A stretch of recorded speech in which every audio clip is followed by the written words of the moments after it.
Bien-aimés dans le Seigneur Jésus-Christ, bienvenue à notre programme Challenge de 21 jours pour un voyage vers le pardon.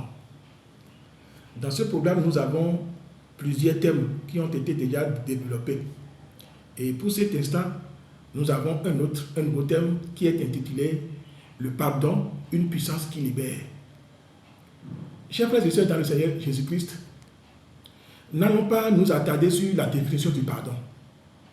Seulement, nous vous invitons à le différencier, à différencier le mot pardon de l'excuse. Puisque le pardon est plus profond et regorge effectivement en lui-même une puissance libératrice. Alors, nous allons nous appesantir sur quelques exemples bibliques pour vous montrer ce que cache le pardon en tant que puissance qui libère. Nous prenons le roi David dans son psaume qu'il a écrit, psaume 32, à partir des versets 1 et 2. Il dit, je cite, « Heureux celui à qui la transgression est remise, à qui le péché est pardonné. Heureux l'homme à qui l'Éternel n'impute pas d'iniquité et dans l'esprit duquel il n'y a point de fraude. Celui qui est pardonné, il est heureux. » Le mot heureux, vous pouvez le relativiser. D'aucuns peuvent dire qu'ils sont heureux parce qu'ils ont construit des étages. D'autres peuvent aussi dire qu'ils sont heureux parce qu'ils ont des véhicules de haute gamme. D'autres, par contre, dans leur pauvreté, peuvent se sentir heureux. Dans le contexte si présent, heureux ne veut pas signifier être riche ou pauvre. Je peux être pauvre et être heureux. Heureux veut simplement dire ici que tu es libre. Tu as une liberté d'aller et de revenir. Tu as une liberté vis-à-vis de la maladie. Tu ne dépends plus de la maladie. Tu ne dépends plus de la stérilité. Tu ne dépends plus du joug satanique. Tu ne dépends plus de tout ce qui peut te mettre dans l'amertume. C'est ça, mener une vie heureuse. Alors, si David a pu le dire, c'est parce qu'il a expérimenté la puissance de la rémission des péchés, en confessant ses péchés, en disant haut et fort que si se libérer de ce péché, c'est-à-dire être pardonné d'un péché quelconque, si on peut déjà retrouver ses sens, lui, qu'a-t-il alors à les cacher?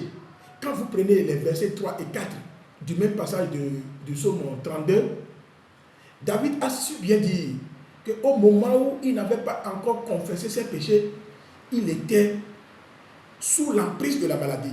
Ses ossements le brûlaient. Il vivait l'insomnie. Mais une fois qu'il a confessé et il en a reçu le pardon, il a été libéré de cette maladie. Cette maladie l'a lâché. Bien-aimé, comme ça, à l'instant de David, tu as été emprisonné par la maladie.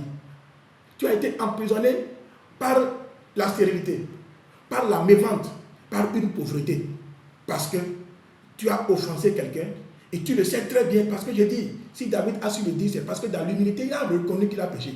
Donc celui qui reconnaît qu'il a péché et en demande le pardon et qui en reçoit, il est heureux.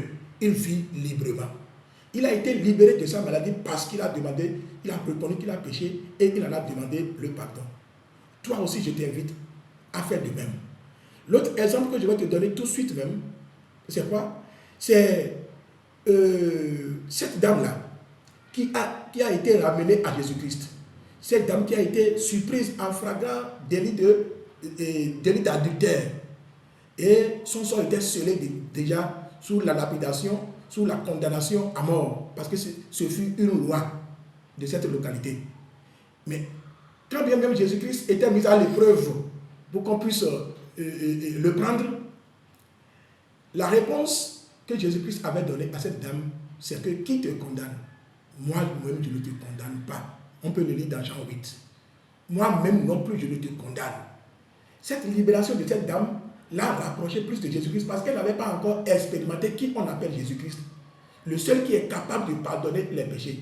Et de l'autre côté, dans Éphésiens 7, si Dieu nous demande d'imiter Dieu, de l'imiter à travers son Fils Jésus-Christ, nous pouvons aussi imiter Jésus-Christ en donnant le pardon à quelqu'un qui en a vraiment besoin ou à un innocent qui ne sait même pas qu'il est dans le péché ou pas. Cette dame dont Jean 8 a parlé était sous l'emprise du diable. Le diable l'avait enchaînée et l'a maintenue dans l'adultère. Mais une fois qu'elle n'a pas été condamnée, elle s'est rapprochée du Christ pour en recevoir le pardon. Elle a été libérée, elle a été sauvée de la mort, elle a été ramenée de la mort à la vie. Toi aussi, je te le dis, quelqu'un est au dehors et il veut simplement que tu lui pardonnes pour qu'il vienne connaître ton Dieu. Quelqu'un que tu appelles païen, qui t'a offensé, qui t'a fait du mal, il est au dehors, il n'attend que ton pardon, il n'attend que ta rencontre, que tu lui dises, je ne te condamne pas, pour qu'il ait accès à ton Dieu, pour qu'il ressente cet amour par lequel Jésus-Christ s'est livré à la croix pour que nous ayons le salut. L'autre exemple que je veux te donner, c'est Esau et son frère Jacob. Vous n'êtes pas sans savoir qu'il y a un déchirement, une rupture de lien fraternel entre ces deux personnages.